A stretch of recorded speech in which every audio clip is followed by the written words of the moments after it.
Jesus.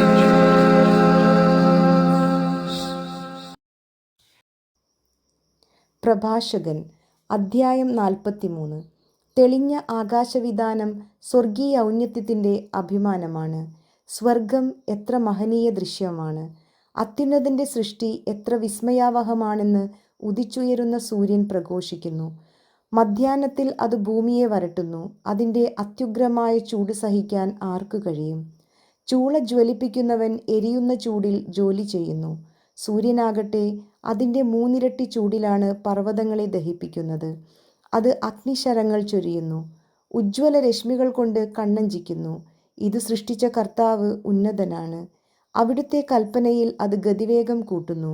യഥാസമയം സ്വധർമ്മം അനുഷ്ഠിക്കാൻ ചന്ദ്രനെയും അവിടുന്ന് സൃഷ്ടിച്ചു, കാലം നിർണയിക്കാനും ശാശ്വതമായ അടയാളമായിരിക്കാനും തന്നെ.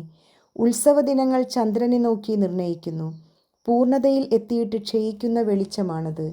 അത്ഭുതകരമായി വളരുന്ന ചന്ദ്രക്കലയെ അടിസ്ഥാനമാക്കി മാസങ്ങൾക്ക് പേര് നൽകുന്നു. ആകാശസൈന്യങ്ങളുടെ പ്രകാശഗോപുരമാണത്. നക്ഷത്രങ്ങളുടെ ശോഭ ആകാശത്തിൻ്റെ സൗന്ദര്യമാകുന്നു. കർത്താവിൻ്റെ ഉന്നതങ്ങളിൽ മിന്നിത്തിളങ്ങുന്ന അലങ്കാരനിരയും. പരിശുദ്ധൻ്റെ കൽപ്പനയാൽ അവ യഥാസ്ഥാനം നിലകൊള്ളുന്നു. അവ ഒരിക്കലും കണ്ണു ചിമ്മുന്നില്ല. ശോഭയാൽ അഴകുറ്റ മഴവില്ലിനെ നോക്കി അതിൻ്റെ സൃഷ്ടാവിനെ സ്തുതിക്കുവിൻ. മനോഹരമായ ചാപം കൊണ്ട് അത് ആകാശത്തെ വലയം ചെയ്യുന്നു. അത്യുന്നതൻ്റെ കരങ്ങളാണ് അത് കുലച്ചിരിക്കുന്നത്. അവിടുന്ന് തൻ്റെ കൽപ്പനയാൽ ഹിമവാതം അയക്കുന്നു. തൻ്റെ വിധിയുടെ മിന്നൽ പിണരലുകളെ ത്വരിപ്പിക്കുന്നു. അങ്ങനെ സംഭരണശാലകൾ തുറന്ന് മേഘങ്ങൾ പക്ഷികളെ പോലെ പറക്കുന്നു. തൻ്റെ മഹത്വത്താൽ അവിടുന്ന് മേഘങ്ങളെ ഒരുമിച്ച് കൂട്ടി ആലിപ്പഴങ്ങളായി നുറുക്കുന്നു. അവിടുന്ന് പ്രത്യക്ഷപ്പെടുമ്പോൾ പർവ്വതങ്ങൾ വിറകൊള്ളുന്നു. അവിടുന്ന് ഇച്ഛിക്കുമ്പോൾ തെക്കൻ കാറ്റ് വീശുന്നു. മേഘഗർജനം കൊണ്ട് അവിടുന്ന് ഭൂമിയെ ശാസിക്കുന്നു.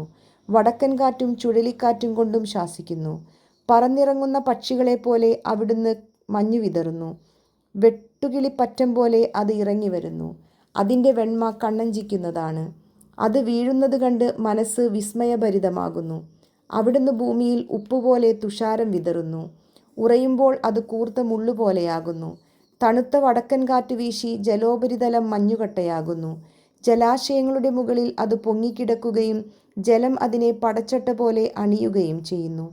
പർവ്വതങ്ങൾ ചൂടുകൊണ്ട് ദഹിക്കുകയും മരുഭൂമി വരളുകയും സസ്യങ്ങൾ അഗ്നി കൊണ്ടെന്ന പോലെ വാടിക്കരിയുകയും ചെയ്യുന്നു. എന്നാൽ മൂടൽമഞ്ഞ് എല്ലാറ്റിനെയും അതിവേഗം സുഖപ്പെടുത്തുന്നു. മഞ്ഞ് പ്രത്യക്ഷമാകുമ്പോൾ ചൂട് ശമിച്ച് ഉന്മേഷമുണ്ടാകുന്നു. അത്യഗാധത്തെ നിശ്ചലമാക്കി അതിൽ ദ്വീപുകൾ പ്രതിഷ്ഠിച്ചത് അവിടുത്തെ നിശ്ചയമാണ്. സമുദ്രസഞ്ചാരികൾ അതിലെ അപകടങ്ങളെപ്പറ്റി സംസാരിക്കുന്നു. നാം അത് കേട്ട് വിസ്മയിക്കുന്നു. അസാധാരണവും അത്ഭുതകരവുമായ സൃഷ്ടികൾ അതിലുണ്ട്. എല്ലാത്തരം ജീവജാലങ്ങളും അതികായങ്ങളായ സമുദ്ര സത്വങ്ങളും അതിലുണ്ട്. സ്വന്തം ശക്തിയാൽ അവിടുന്ന് ലക്ഷ്യം പ്രാപിക്കുന്നു. അവിടുത്തെ വചനത്താൽ എല്ലാം നിശ്ചിത മാർഗത്തിൽ ചരിക്കുന്നു. എത്ര പറഞ്ഞാലും മുഴുവനാവുകയില്ല. എല്ലാറ്റിൻ്റെയും സാരം ഇതാണ്: അവിടുന്നാണ് സർവവും. അവിടുത്തെ പ്രകീർത്തിക്കാൻ എവിടെ നിന്നാണ് നമുക്ക് ശക്തി ലഭിക്കുക? എല്ലാ സൃഷ്ടികളെയും കാൾ അവിടുന്ന് ഉന്നതമാണ്. കർത്താവ് ഭയവും ഭക്തിയും ജനിപ്പിക്കുന്നു. അവിടുന്ന് അത്യുന്നതനും അവിടുത്തെ ശക്തി അത്ഭുതകരവുമാണ്. എല്ലാ കഴിവും ഉപയോഗിച്ച് കർത്താവിനെ സ്തുതിക്കുവിൻ. അവിടുന്ന് അതിനും ഉപരിയാണ്. സർവശക്തിയോടും കൂടെ അവിടുത്തെ പുകഴ്ത്തുവിൻ.